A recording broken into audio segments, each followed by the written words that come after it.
Well, good morning. Welcome to Monday, October the 4th. This morning we started our new book we're using for daily Devos yesterday, Sunday.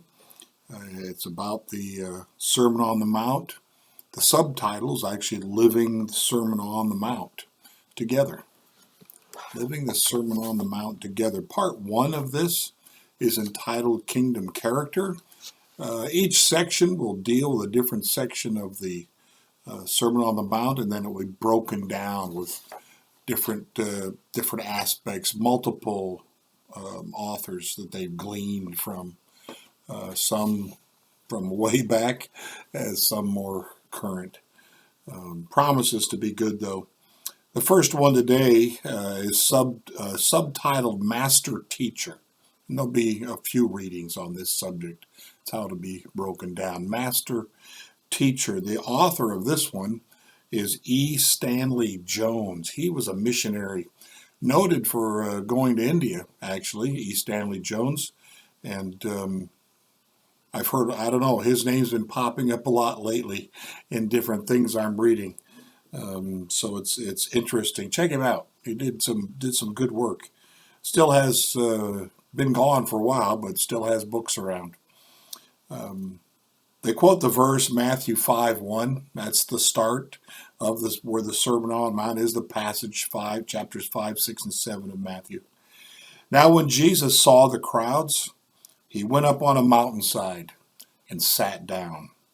His disciples came to him, and he began to teach them. E. Stanley Jones is the author of this. The Sermon on the Mount is practicable, for the man who first spoke these words practiced them, and the practicing of them produced a character so beautiful, so symmetrical, so compelling, so just what life ought to be, that he is as inescapable in the moral realm as the force of gravity is in the physical. The words of the sermon must be interpreted in the light of that face, the face of Jesus. Jesus puts a new content into old words by the illustration of his own life. In interpreting the Sermon on the Mount, we have often applied methods of historical criticism and have taken words to mean what they meant in an Old Testament or in a contemporaneous setting. We may gain much for this method, but we may also entirely miss the point and reduce the whole to an echo of scattered sayings out of the past. His hearers did not feel that way about it, for they were struck with the utter newness of what he was saying. They were astonished at his teaching, for he taught them as one having authority and not as their scribes. You may point to parallel sayings in the past, and yet when you do, you miss the central thing here. For the central thing was the aroma about the words, the contagion of his moral person, the sense of depth that came from the fact that he spoke them. He illustrated them.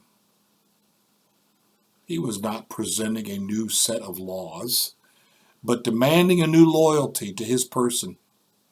The loyalty to his person was to be expressed in carrying out the things he embodied.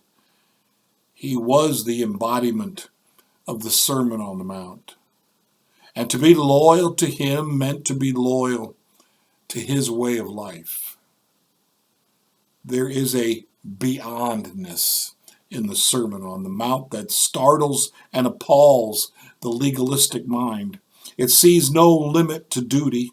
The first mile does not suffice. He will go 2. The coat is not enough. He will give the cloak also. To love friends is not enough. He will love enemies as well. Come to that with the legalistic mind, and it is impossible and absurd. Come to it with the mind of the lover, and nothing else is possible. The lover's attitude is not one of duty, but one of privilege. Here is the key to the Sermon on the Mount.